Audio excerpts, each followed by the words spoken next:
So the whole thing was like, that guitar originally was like Alpine white. It wasn't yellow like that, you know, like Randy's, you know what I mean? Because usually they put vanilla in that now to make it yellow and everything like that. But the whole thing is, I had the original one. I had $500 saved up. And I would go down to the music store every day and just like stare at it and look at it and go, someday I'm going to get this thing, you know what I mean?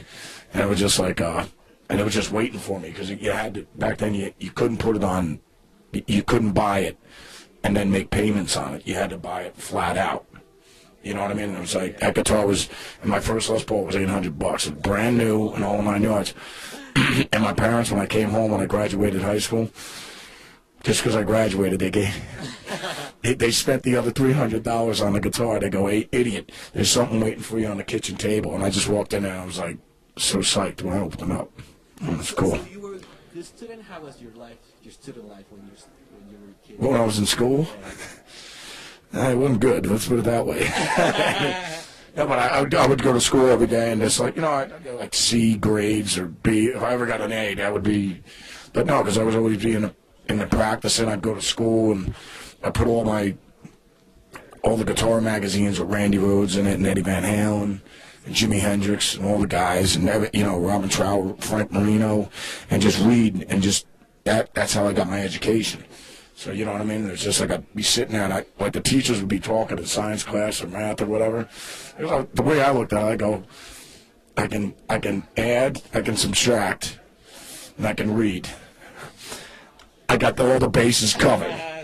Now, yeah, exactly. Yeah. And now, I always ask that when I do an interview, because I really believe that, and it's really interesting, if you could recommend us a movie, any movie that you want and why. A good movie? It's the Bible of Black Label. It would happen to be Animal House.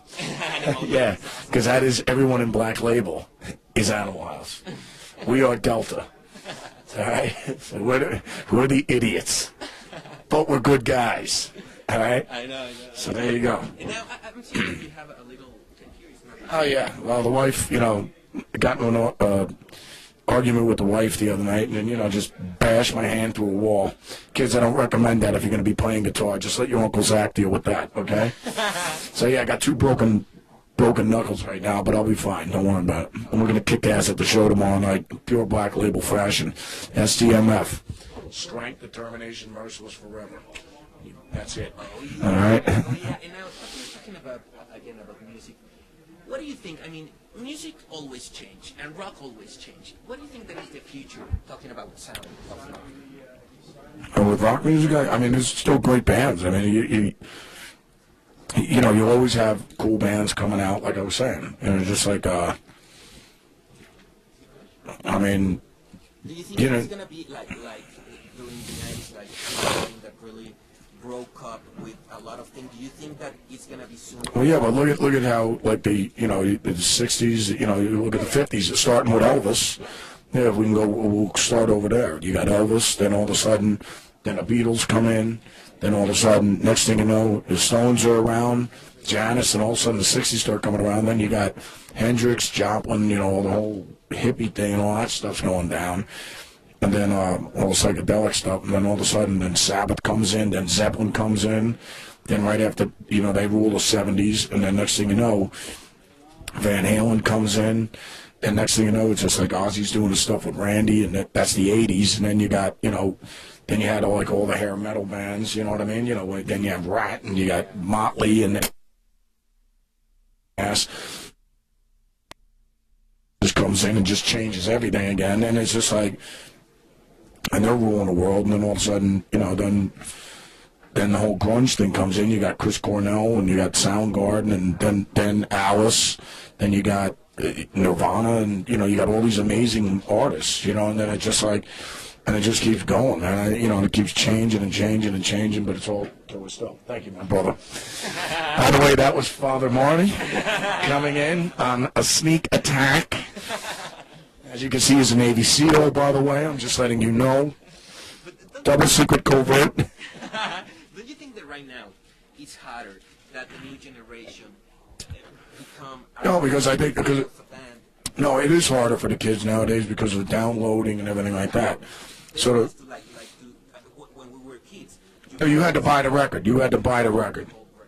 No, you can't just get one song or two songs off the record. You buy it, and you know, and if you love the artist, then just buy the record. You know what I mean? It's just like, you know, if you want to buy a new Metallica record, just go buy the record, man. You know what I mean? If it costs you $15, just save up your money, your lunch money or whatever, and go buy and support the artist. You got to support them. You don't steal from them, man. That ain't cool. All right? You know, if I want to get it, you know, get a Sarah McLachlan record, I'm buying that record. You know what I mean? I don't download stuff and everything like that. But what about what Radiohead that they put her new album in? Yeah, no, that was amazing, and it did great because I love Radiohead. You know what I mean? They're amazing. They're amazing. You know, Coldplay, Radiohead, all of that. Travis. Strategy is gonna. I don't know. I think that the music business is it's done. You know what I mean? Because I think people can just make albums in their studios now. You know what I mean? Like Dave Grohl and the boys, like the Foo Fighters, they could just make a record and just sell it themselves. You know what I mean? Like just sell it themselves. You know what I mean? So you don't even need a record company. Yeah, well, you could buy the albums. If you want to buy a Foo Fighter record, you just go to the show. There's the whole catalog, and there's all the merchandise, and, you know, that's your favorite band, and you're going down to see them. You can buy anything you want. You know, but you got to support the artist, though, man. You don't steal from them, ever. Now, I have another question that I right now in Mexico is like a big notice. We're really ashamed of, probably you don't know about it, that is that some group of people start going and hitting another people just because they like this movement called emo, like emotional, you know, this kind of. Yeah. And they go and they hit them for no reason. Well, that ain't cool. I mean, yeah, you know, it's just because. Hey, listen,